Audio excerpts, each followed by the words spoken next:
கொண்ட மலர்கள் மலர்ந்தது எனக்கு மதுரசம் அருந்தட்டுமா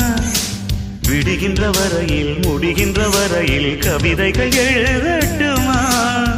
முத்தம் என்ற கடலில் முத்து குளிப்போமா அழகு அழகு ஓ நீ நடந்தால் நடையழகு அழகு நெருங்கி வரும் இடையழகு அழகு வேலெறியும் விழியழகு